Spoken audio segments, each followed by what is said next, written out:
Hi viewers. க்ளப்ஹவுஸுங்கிறது ஒரு app.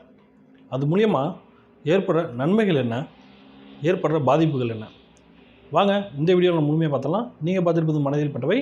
நான் உங்கள் ரஞ்சித்.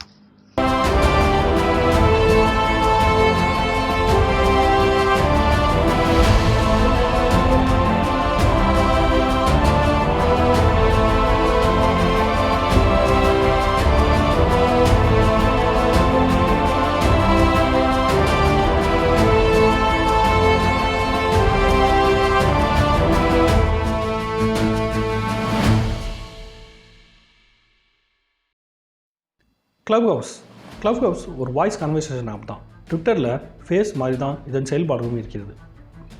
இந்த கொரோனா காலகட்டத்தில் நாம் நம் நண்பர்களுடன் கலந்துரையாட ஒரு சிறந்த ஆப் தான் இந்த க்ளப்ஹவுஸ். இந்த க்ளப்ஹவுஸில் எத்தனை பேர் வேணாலும் தொடர்பு கொண்டு வாய்ஸ் கன்வர்சேஷன் அடிப்படையில் நம்ம பேச முடியும். நீங்கள் க்ளப்ஹவுஸில் ஓப்பன் ரூம், ப்ரைவேட் ரூம் என்று உருவாக்க முடியும். நீங்கள் உங்கள் நண்பர்களுடன் மட்டும் பேச நினைத்தால் ப்ரைவேட் ரூமை பயன்படுத்தி பேசலாம். இந்த பிரைவேட் ரூமில் நீங்கள் விரும்பும் நபர்கள் மட்டுமே பேசவும் கேட்கவும் முடியும். ஓப்பன் ரூமில் நீங்கள் உங்கள் நண்பர்கள் அல்லது மற்றவர்களுடன் பேசுவதை யார் வேண்டுமானாலும் கேட்க முடியும். இந்த க்ளப்ஹவுஸில் ஒரு குரூப்பை உருவாக்குவோர் மானிட்டர் அழைக்கப்படுகிறார். அந்த குரூப்பில் இருக்கும் நபர்களை கட்டுப்படுத்தும் ஒரு காரணியாக இவர் செயல்படுகிறார். ஒரு குரூப்பில் இருப்பவர் யார் பேச வேண்டும், யார் கேட்க வேண்டும், யார் தொடர்ந்து இந்த குரூப்பை இருக்க வேண்டும் என்று முடிவு செய்வர் இந்த மானிட்டர் தான். இந்த மானிட்டர் நினைத்தால் மற்றவர்களையும் மானிட்டராக உருவாக்க முடியும். இந்த க்ளப்ஹவுஸில் நீங்கள் ஒரு குரூப்பை உருவாக்கி ஒரு தலைப்பை பயன்படுத்தி நீங்கள் அதில் இருக்கும் சந்தேகங்களும் கேள்விகளையும் பிறருடன் கேட்டு பயன்பெறலாம். இந்த க்ளப்ஹவுஸை நீங்கள் talk show, game show, online class போன்றவற்றிற்கும் பயன்படுத்த முடியும்.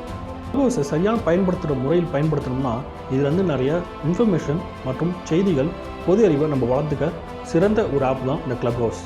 ஆனால் இன்றைய மாணவர்களும் இளைஞர்களும் இதை சரியான வழியில் பயன்படுத்துகிறாங்க அப்படின்றதுலாம் ஒரு சின்ன கேள்வி இருக்குது. இந்த க்ளப்ஹவுஸை மாணவர்களும் இளைஞர்களும் சில பேர் தங்கள் ஃபாலோவர்ஸை இன்க்ரீஸ் பண்ணுறதுக்காக தவறான தலைப்புகளையும் தவறான வார்த்தைகளையும் பேசி வருகின்றனர். இதில் ஆண்கள் மட்டும் இல்லை, பெண்களும் இணைஞ்சிருக்காங்கிறது தான் இதில் இருக்கிற அவலமே. நீங்கள் என்ன தான் 18+ அப்படின்னு நீங்கள் போட்டாலும் அதில் வரக்கூடிய லிசனராக வரக்கூடிய மக்கள் எத்தனை பேர் 18 கீழே இருக்காங்க அப்படிங்கிறத நம்ம இன்றளவும் சொல்ல முடியாத ஒரு விஷயமாக தான் இருக்குது.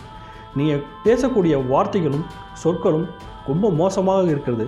இதை நீங்கள் ப்ரைவேட் ரூமில் உங்கள் நண்பர்களுடன் மட்டுமே பேசினா எல்லாத்துக்கும் நல்லது. எல்லா ஆப்பிலும் நல்லது கெட்டது என்று ரெண்டுமே இருக்கும்.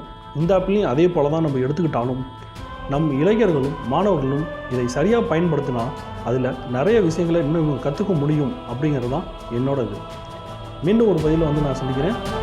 நீங்கள் பார்த்துக்கிட்டது மனதில் பட்டவை. நான்